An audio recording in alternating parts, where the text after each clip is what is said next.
जय श्री राम। उम्मीद है आप सब बढ़िया होंगे और बढ़िया ही रहना। एपिसोड की शुरुआत में हम देखते हैं कि कोई बंदा घायल पड़ा होता है और उसके सामने होता है कोई पावरफुल बंदा या डेमन, और फिर कोई बताता है कि जो गॉड है वो मर गए हैं, वो भी वर्शिप ऑफ गोल्ड और मैजिकल साइंस से। ह्यूमन उनके गुलाम बन गए हैं और हम देखते हैं तभी ये बंदा उस डेमन के सामने अपनी स्वॉर्ड लेकर उसका सामना करने के लिए खड़ा होता है, और तभी वो डेमन अटैक करने के लिए अपनी तलवार उठाता है और वो बंदा भी उसके ऊपर अटैक करने आ रहा होता है, और वो बंदा अटैक कर पाता इससे पहले ही एक प्रेशर उसके ऊपर पड़ता है। हम देखते हैं एक पावरफुल ब्लास्ट को, जिससे कि उस बंदे की हालत खराब हो जाती है और वो पीछे उड़ता हुआ गिरता है। और फिर हमें बताया जाता है कि ये बहुत popular fantasy modern apocalypse game है जिसका नाम आर्केन स्यूल है, और ये सब एक गेम में ही हो रहा था। और हम देखते हैं जो गेम खेल रहा था वो बंदा गुस्से से गेम पर चिल्लाता है, क्योंकि ये गेम एक तरह से पे टू विन वाला गेम है। और ये बंदे का नाम जुनसू किम है और एज 22 साल है, और ये अभी एक कॉलेज स्टूडेंट है, और उसका प्लेयर रेज्ड जुनसू किम एलिमिनेट हो गया है, लेकिन उसके अभी और भी कैरेक्टर बचे हुए थे। और वो डेमन उस बंदे का मजाक बना रहा होता है कि वो अब कैसे फ्री टू प्ले करके आगे बढ़ेगा, और इसका आईडी नाम फिल्थी रिच चेओन्मा है। और फिर इसी के साथ वो चेओन्मा उस बंदे पे अटैक कर देता है, और तभी वो बंदा चिल्लाता है, क्योंकि भले ही वो गेम में एलिमिनेट हो गया हो, लेकिन उसे रिवॉर्ड में एक फ्री स्पिन मिला होता है, और वो स्पिन करते हुए सोचता है कि शायद इससे एक और जुनसू किम मिल जाए, और वो स्पिन मार देता है और उसकी फ्री स्पिन में ही लकी सिल्वर गोल्ड चेस्ट निकलती है। इसे देखकर उसकी धड़कन तेज हो जाती है, और अगले ही वक्त वो हैरान हो जाता है, क्योंकि उसके फ्री स्पिन में वही कैरेक्टर SSR चेओन्मा निकला होता है जिससे वो अभी हार कर आया होता है। और चेओन्मा कैरेक्टर बेस्ट का भी बेस्ट कैरेक्टर है, और फ्री स्पिन में इसके निकलने के चांस सिर्फ 0.000006% चांस ही है, और इसके कारण किम खुशी से झूम उठता है। और हम देखते हैं उसके पास कई और कैरेक्टर भी होते हैं, और किम अभी अपने चेओन्मा कैरेक्टर के लेवल अप करने के बारे में सोच रहा होता है। और लेवल अप करने का एक तरीका है कि वो मॉन्स्टर को हंट करे, लेकिन फिर एक क्रीपी मुस्कान के साथ बताता है, लेकिन अगर वो अपने सभी कैरेक्टर का सैक्रिफाइस चेओन्मा पर कर दे तो जल्दी से चेओन्मा का लेवल अप कर पाएगा। और इसके साथ ही वो इसे करना स्टार्ट कर देता है। इससे चेओन्मा का एक्सपीरियंस बढ़ने लगता है, और किम इस चीज को देखते हुए खुश होकर बिना आसपास ध्यान दिए आगे चलता जा रहा था।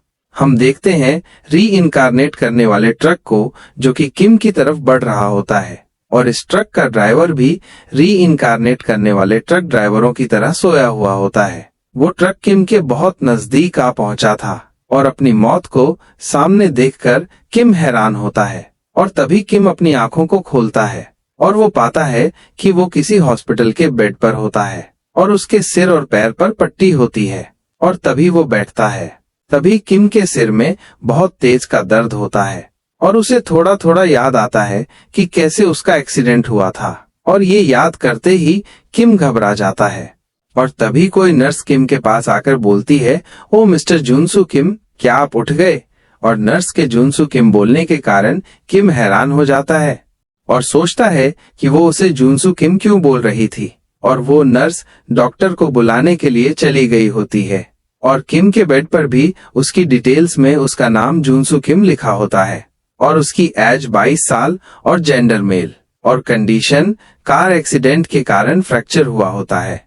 और अब इस वक्त किम अपने सभी कैरेक्टर को चेओन्मा के लिए सैक्रिफाइस करने पर गिल्ट फील कर रहा होता है, और तभी वो बेड से उतरने के लिए अपने फ्रैक्चर पैर को नीचे रखता है। अगले ही वक्त उसे इतना दर्द होता है जैसे कि उसे 1440 वोल्ट का करंट लग गया हो, और किम दर्द से इतनी तेज चीख निकलता है जो कि पूरे हॉस्पिटल में सुनने को मिलती है। और वो नर्स जल्दी से भागते हुए किम के रूम में आती है और किम को अभी चलने की कोशिश करने से मना करती है, और किम तो दर्द में चिल्ला रहा होता है। और तभी वहां पर डॉक्टर आकर किम से बोलता है कि तुम्हें तो खुश होना चाहिए कि तुम ट्रक से टक्कर खाने के बाद भी जिंदा हो, और अब हमें तुम्हारे कुछ स्कैन करने होंगे। तुम्हें अभी MRI और मैजिक स्कैन करवाने की जरूरत है। और मैजिक वर्ड को सुनकर किम दर्द को भूलकर हैरान होता है, और किम सोचता है, अरे ये कभी मुझे जुनसू किम बोल रहे हैं और अब ये मैजिक जैसे अजीब चीज बोल रहे हैं। और फिर सीन रिसेप्शन पे आता है, जहां रिसेप्शनिस्ट किम के इमरजेंसी सर्विस, हॉस्पिटल की फीस, सीटी स्कैन, एक्सरे और सबका बिल जोड़ती है, जो कि बनता है 22,370 569 वॉन। और इतनी सारी अमाउंट को सुनने के कारण किम तो हक्का बक्का रह जाता है, क्योंकि ये अमाउंट 22,000 अमेरिकी डॉलर के बराबर है। किम उस रिसेप्शनिस्ट से बोलता है कि वो तो हॉस्पिटल में सिर्फ 3 दिन ही था। वो रिसेप्शनिस्ट किम से बोलती है कि उसे सारी अमाउंट पे करनी होगी, क्योंकि उसके पास कोई हेल्थ इंश्योरेंस नहीं है। ये सुनकर तो किम उस रिसेप्शनिस्ट पे चिल्लाता है कि वो ये क्या बोल रही है, इसके पास हेल्थ इंश्योरेंस है, वो चाहे तो नेशनल हेल्थ इंश्योरेंस में चेक कर सकती है। और किम की बात सुनकर वो रिसेप्शनिस्ट किम से बोलती है, क्या ये नेशनल हेल्थ इंश्योरेंस क्या है? क्या तुमने कभी किसी मेजर फैक्शन में रजिस्टर्ड नहीं किया क्या, जैसे कि आर्म्ड फोर्सेस या मेज टावर? ये सुनकर किम उस रिसेप्शनिस्ट पर चिल्लाता है कि वो ये क्या ही बकवास कर रही है। और तभी किम खुद से बोलता है, जरा 1 मिनट, ये वर्ड्स कुछ सुने सुने से लग रहे हैं, मैंने इन्हें इससे पहले कहाँ सुनना था? हाँ, याद आया, आर्म्ड फोर्सेस, एरिस्टोक्रेट्स, मेज टावर और रिलीजियस ऑर्डर, ये वही 4 फैक्शन हैं जो पूरे सियोल पर रूल करते हैं। पर ये तो आर्केन सियोल गेम में था। गॉड्स के वर्ल्ड को छोड़ने के बाद वर्ल्ड में डेमोनिक क्रिएचर्स आने लगे, और जो ह्यूमंस हैं वे अपने एडवांस मैजिकल साइंस पर निर्भर हो गए और सरवाइव करने के लिए अपनी बॉडी को मॉडिफाई करने लगे। और छोटी बात में कहें तो ये एक ऐसा सर्वाइवल गेम है जिसमें सरवाइव करना आसान नहीं होता है। किम सामने देखकर हैरान होकर चिल्लाता है, और किम स्टिक के सहारे चलते हुए सोचता है कि आखिरी बात उसे सिर्फ इतनी याद है कि उससे चेओन्मा कैरेक्टर मिल गया था और उसने कैसे सभी कैरेक्टर का सैक्रिफाइस चेओन्मा के लेवल अप के लिए किया था। और किम सोचता है शायद ये जुनसू किम को सैक्रिफाइस करने की सजा है। और किम फिर एक छोटे कमरे में आता है, जिसे देखकर वो हैरानी से सोचता है, ये कमरा कितना छोटा है, क्या इस बंदे को कोई दिक्कत थी क्या? और अभी किम की हालत खराब है, क्योंकि एक तो इंजर्ड है और दूसरा कि उसकी सारी मनी खत्म हो गई है। और ये चीज इतना भी बुरी नहीं है, क्योंकि इसे शायद आगे कई खतरनाक मिशन जैसे कि न्यूक्लियर वॉरफेयर, डायमेंशनल रिफ्ट्स और रिसरेक्शन ऑफ एंशिएंट गॉड्स, ऐसी हेल जैसी जगहों पर जाना होगा।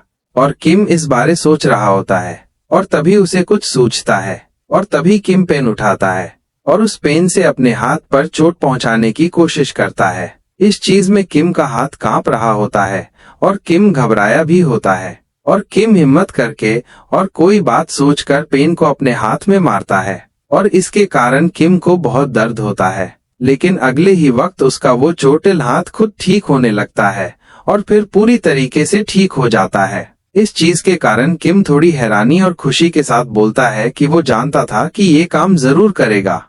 और किम को नोटिफिकेशन आया होता है कि उसे new trait, healing wound trait मिली है। और किम बताता है, यही कारण है कि मैं हमेशा गेम जुनसू किम के साथ ही खेलता था। और जुनसू किम वही कैरेक्टर है जो कि ट्यूटोरियल के टाइम ही मिल पाया था, और यही एक ऐसा कैरेक्टर था जो कि बिना किसी इनिशियल ट्रेड्स के था। और इसकी ये एक यूनिक एबिलिटी है जिससे कि वो कोई भी ट्रेड को एक्वायर कर सकता था और किसी भी टाइम उसे चेंज कर सकता था। और मैं इसे उन हाई रैंक के कैरेक्टर से ज्यादा पसंद करता हूँ, क्योंकि इसके कारण ही मैं अपनी स्ट्रेटजी और टैक्टिक्स को सूट कर पाता हूँ। और क्योंकि अब मैं जुनसू किम हूँ, ये बोलते हुए किम अपनी पट्टियों को खोलता है, और हम देखते हैं कि किम उसकी हील वुंड के कारण हील हो गया होता है। और इस आर्केन सियोल में सरवाइव करना बहुत मुश्किल है, वो भी बिना मनी और पावर के और बिना लक के भी।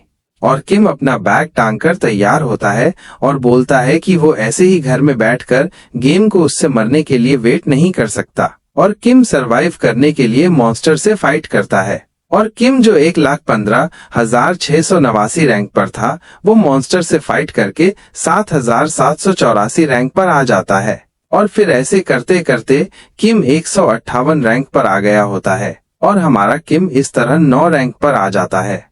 तभी सीन बदलता है। हम देखते हैं किम चलते हुए कहीं जा रहा होता है, और उसके फेस पर कोई शातिर हंसी होती है, जैसे उसने कुछ खतरनाक सोचा हुआ हो। हम देखते हैं किसी सियोन्सू मैनेजमेंट कंपनी को। तभी हम देखते हैं एक बंदे को, और उसके सामने ही खड़ा होता है किम। जो कि इस बंदे से बोलता है कि वो माना क्लीनिंग का काम करना चाहता है। और फिर किम हमें बताता है कि ये गेम पूरी तरह से पे टू विन गेम है, तो इसलिए उसे मनी की जरूरत पड़ेगी और उसके पास कोई स्किल भी नहीं। तो अब बस यही चीज है जिससे किम थोड़ा जल्दी मनी बना पाएगा। और वो बंदा किम से पूछता है, क्या वो श्योर है कि वो माना क्लीनिंग का काम करना चाहता है? क्या तुम्हें पता भी इसका मतलब ये है कि तुम्हें मॉन्स्टर के डेन को भी साफ करना होगा? और दोस्तों, ये बंदा सियोन्सू मैनेजमेंट कंपनी का चीफ है, सियोन्सू चोई। किम सियोन्सू चोई से बोलता है कि वो इसे करने के लिए तैयार है और सियोन्सू चोई किम का रिज्यूम देखते हुए बोलते हैं कि तुम बोल रहे हो कर लोगे, मगर मुझे तुम्हारे रिज्यूम को देखकर ऐसा नहीं लगता है। और ये सुनकर किम सोचता है कि जरूर वो इसे जानता है कि ये काम कितना कष्टदायक होने वाला है। और इसी के साथ किम हमें बताता है कि इकट्ठा हुआ माना के कारण कई क्रिएटर्स या मॉन्स्टर इस सियोल वर्ल्ड में आते हैं और मॉन्स्टर्स की डेन को साफ करने के साथ मॉन्स्टर की पॉटी को भी साफ करना पड़ता है, क्योंकि उसमें भी माना भरा होता है। और हम देखते हैं तभी एक बंदे को कुछ दिक्कत होने लगती है, वो दर्द में मदद के लिए चिल्ला रहा होता है। और किम बताना जारी रखता है कि इसी तरह लगातार ऐसे माना से भरी चीजों को साफ करते रहने के कारण से। और हम देखते हैं वो बंदा जो दर्द में मदद के लिए चिल्ला रहा था, उसमें से इस वक्त एक पावरफुल एनर्जी निकलती है और उसके सिर पर 2 सींग भी आ गए होते हैं। और किम बताना जारी रखता है और इसके कारण कई लोग या तो मारे गए या फिर कई लोग म्यूटेट हो गए। और वो सियोन्सू चोई किम को काम पर रख लेता है और वो किम को उस टीम में डालता है जो टीम सबसे पहले काम करने के लिए निकलने वाली है। और किम उसको काम पर रखने के लिए थैंक्स बोलता है। लेकिन हम देखते हैं कि वो सियोन्सू चोई एक बार फिर से किम से पूछता है, क्या वो श्योर है? क्योंकि मैंने तुम्हारी तरह कई लड़कों को जल्दी पैसा कमाने के चक्कर में ये करते देखा है, लेकिन आखिर में उन्होंने गहरी और खतरनाक चोट ही खाई है। ये सुनकर किम मुड़कर सियोन्सू चोई की तरफ देखता है और स्माइल के साथ बोलता है कि वो इसके बारे में चिंता ना करे और मैं इस बात की बेट भी लगा सकता हूँ कि मैं ये काम तुमसे बढ़िया तरीके से करूँगा। और वहाँ से जाते हुए किम क्रीपी स्माइल कर रहा होता है, क्योंकि आपको तो पता ही है गाइस कि किम ने इस गेम में कितने घंटे लगाए हुए हैं। अगर नहीं पता है तो मैं बता दूं, किम ने 10,000 घंटे इस गेम में लगाए हैं, वो भी फ्री टू प्ले में। और हमारा सीन बदलता है, हम देखते हैं एक 2 सींग वाले बंदे को जो कि इनकी टीम का लीडर है और इसका नाम रोडियर है। रोडियर किम से बोलता है, अच्छा तो तुम ही हमारी टीम में आने वाले न्यू बॉय हो, वैसे तो तुम देखने में कमजोर हो। किम उसके सींगों की तरफ देखकर रिप्लाई देता है कि हाँ, शायद मैं वही हूँ, मैनेजमेंट ने मुझे यहाँ असाइन किया है। किम उसके सींगों को लगातार देख रहा था तो रोडियर गुस्से में किम का कॉलर पकड़ता है और बोलता है, क्या तुम्हें ये कोई मजाक लगता है? थोड़ा शार्प रहो और ठीक से एक्ट करो, और म्यूटेंट बनने पर तुम फिर किसी से भी हेल्प नहीं मांग पाओगे। और किम रिप्लाई देता है कि ठीक है, वो इस बात का ध्यान रखेगा। और रोडियर एक आर क्लास का कैरेक्टर है। और तभी एक बंदा भागता हुआ आता है और रोडियर को किसी न्यू बंदे पे कठोर होने से मना करता है और बोलता है कि हमें जितनी हो सके उतनी हेल्प की जरूरत है और हम किसी तरह से लॉस को अफोर्ड नहीं कर सकते हैं। और ये बंदा मॉन्स्टर डेन के क्लीनर का 5 साल का एक्सपीरियंस रखता है और इसका नाम पोर्क्यूपाइन है।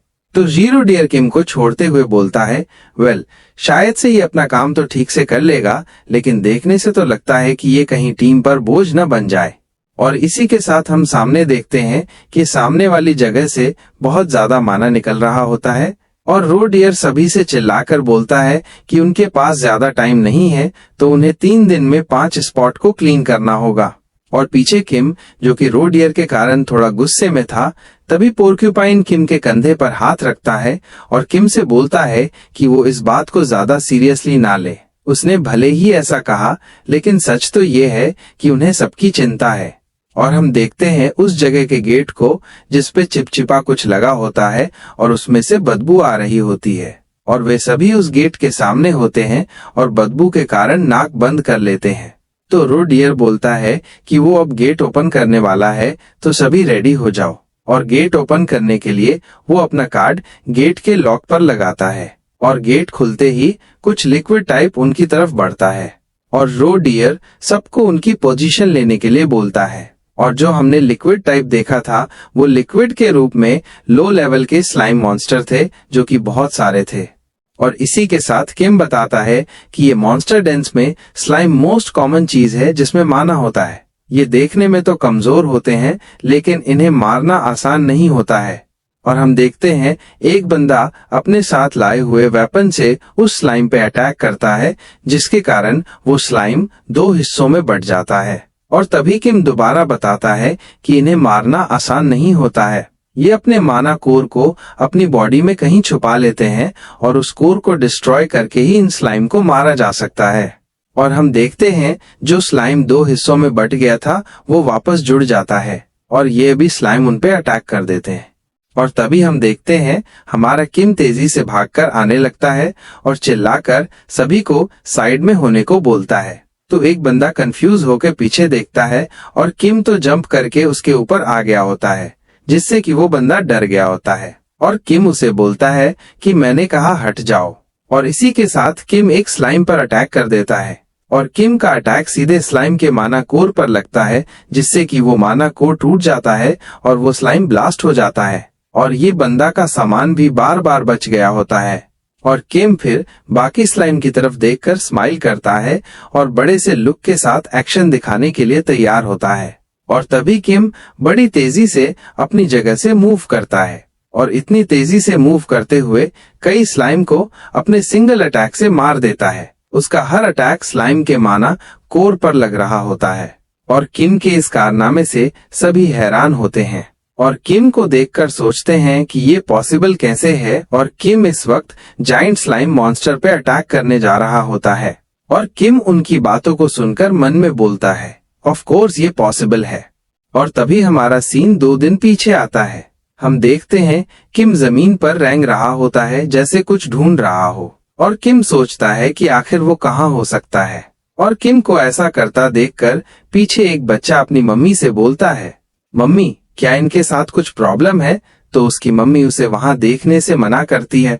और तभी किम को कोई चीज दिखती है और किम को 500 वॉन का सिक्का मिला होता है और इसके कारण उसका एक और ट्रेड फाइंड ट्रेजर का ट्रेड खुल जाता है और इसके कारण किम खुशी से झूम उठता है। और किम बताता है और समझ गया है कि इसके कुछ रूल्स होते हैं। और हम देखते हैं किम ने अपना मुंह डस्टबिन में डाला होता है और वहां बहुत बदबू होती है क्योंकि बाहर की तरफ भी कूड़ा पड़ा होता है जिसके कारण उसका एक और ट्रेड खुल जाता है जो कि टॉक्सिक रेसिस्टेंस का होता है। और फिर बताते हैं कि पहला रूल ये है कि ये रिक्वायरमेंट कंडीशन के हिसाब से उसे अपने आप ये ट्रेड मिल जाते हैं। और किम इस तरह कई एफर्ट्स लगाकर कई ट्रेड्स कलेक्ट कर लेता है। और दूसरा रूल ये है कि वो सिर्फ 6 ट्रेड्स ही यूज कर सकता है। और गाइज अभी किम के पास toxic resistance, energy, power, find treasure, fusion trades होते हैं और किम इन ट्रेड्स को कभी भी चेंज कर सकता है। और हमारा सीन प्रेजेंट में आता है और इस वक्त किम फाइंड ट्रेजर ट्रेड के कारण ही आसानी से सभी स्लाइम को मार रहा होता है। और इसी के साथ किम जाइंट स्लाइम का भी कोर तोड़ देता है जिसके कारण वो मॉन्स्टर ब्लास्ट हो जाता है और उसका सारा स्लाइम सारी जगह फैल गया होता है। तभी किम वहां से बाहर आता है और किम इस वक्त उस स्लाइम से सना हुआ होता है और किम क्रीपी स्माइल कर रहा होता है क्योंकि उसके ट्रेड टॉक्सिक रेसिस्टेंस के कारण उसे इस माना से कोई दिक्कत नहीं हो रही है। हमारा सीन बदलता है। हम देखते हैं एक बस को और उसमें ही होता है हमारा किम जो कि सोच रहा होता है कि उसे कई चीजों के कारण ये ट्रेड मिल रहे हैं लेकिन वो सारे दिन काम करने के कारण अब थका हुआ महसूस कर रहा है। और तभी पॉर्क्यूपाइन किम के पास आकर बोलता है कि आज के लिए थैंक्स, तुम्हारे कारण ही हम आज थोड़ा जल्दी छुट्टी कर पाए और तुम बहुत अच्छे हो। कहीं तुम भी सुपर ह्यूमन बनने के बारे में तो नहीं सोच रहे हो रो डियर की तरह। किम रिप्लाई देता है नहीं, वो बस हार्ड वर्क कर रहा है आर्मी के लिए। तो पॉर्क्यूपाइन बोलता है क्या सच में? अरे ये तो इम्प्रेसिव है। और अब पॉर्क्यूपाइन के सिर पर भी 2 सींग निकलने लगते हैं। ये देखकर किम सोचता है ये तो म्यूटेंट होने के सीरियस साइन है, ये इसे बहुत ज्यादा माना में रहने के कारण हुआ है। और फिर किम पॉर्क्यूपाइन से बोलता है अच्छा वैसे मुझे लगता तुम्हारी हेल्थ ठीक नहीं है तो शायद कल तुम्हें ब्रेक ले लेना चाहिए। तो पॉर्क्यूपाइन बोलता है नहीं, वो ये नहीं कर सकता है और मैं कर्ज वसूलने वाले को देखने की बजाय मैं म्यूटेंट बनना पसंद करूंगा। ये सुनकर किम को एहसास हो गया होता है उसकी कोई वजह है। और फिर हम देखते हैं 3 दिन बाद का सीन। किम को छोड़कर सभी थक गए होते हैं। तभी कोई उल्टियां करने लगता है और ये उल्टियां पॉर्क्यूपाइन कर रहा होता है और उसकी आंखें चमक रही होती है। तो कोई बंदा पॉर्क्यूपाइन से बोलता है कि हमने तुम्हें कहा था कि खुद को ज्यादा हार्डली पुश मत करो। तो किम उस तरफ देखने ही लगता है कि तभी पीछे से रोडियर किम से बोलता है, तुम अभी भी फाइन दिख रहे हो। वैसे ये तुम जैसे यंग्स के लिए बढ़िया है और इस तरीके से शायद तुम अच्छी कमाई भी कर पाओगे। Well done. तो किम रिप्लाई देता है कि ये सब तो पूरी टीम के कारण हुआ है। और किम मन में बोलता है कि इसका थैंक्स तो ट्रेस को जाता है, जिनके कारण मॉन्स्टर डे की एयर में जो पोल्यूशन उससे मुझे कोई नुकसान नहीं हो रहा है। और वैसे रोडियर भी ठीक दिख रहे हैं, शायद इसलिए कि ये आर क्लास से है। और तभी कोई बुरी तरह से खांसता है तो किम उस तरफ देखता है और हम देखते हैं पॉर्क्यूपाइन जिसमें से माना निकलना शुरू हो गया था और वो दर्द में करा रहा होता है। और उसके आसपास टीममेट पॉर्क्यूपाइन को बताते हैं कि उसके अब और ज्यादा सींग निकलने लग रहे हैं। तो तभी रोडियर सिचुएशन की गंभीरता समझते हुए उस तरफ भागते हुए जाते हैं और किम इस वक्त घबराया होता है और रोडियर पॉर्क्यूपाइन के पास आकर उसको खुद पर काबू करने को और इस चीज से बाहर निकलने को बोलते हैं। लेकिन पॉर्क्यूपाइन की आंखें ब्लैक एंड रेड हो गई होती है और उसकी बॉडी पर कई सिंग टाइप कुछ निकलने लगता है और तभी एक ब्लास्ट होता है जिसका प्रेशर किम तक जाता है। और किम हैरान था क्योंकि उसके सामने पॉर्क्यूपाइन म्यूटेंट होकर अब एक जाइंट मॉन्स्टर में बदल गया था और पॉर्क्यूपाइन की म्यूटेंट फॉर्म बड़ी ही खतरनाक दिख रही होती है। और किम उसके सामने घबराया खड़ा होता है और किम के पास जो भी ट्रेट है वो सारे मॉन्स्टर डेंस को साफ करने वाले हैं और उनमें से कोई भी उसकी फाइट करने में मदद नहीं कर सकता। किम अपने हाथ में अपना वेपन लिए पॉर्क्यूपाइन की म्यूटेंट फॉर्म के सामने खड़ा होता है और पॉर्क्यूपाइन की म्यूटेंट फॉर्म किम को देखकर लाल टपका रही होती है, जैसे कि वो किम को अपना खाना समझ रहा हो। अब मिलते हैं अगली वीडियो में एंड बाय बाय गाइस।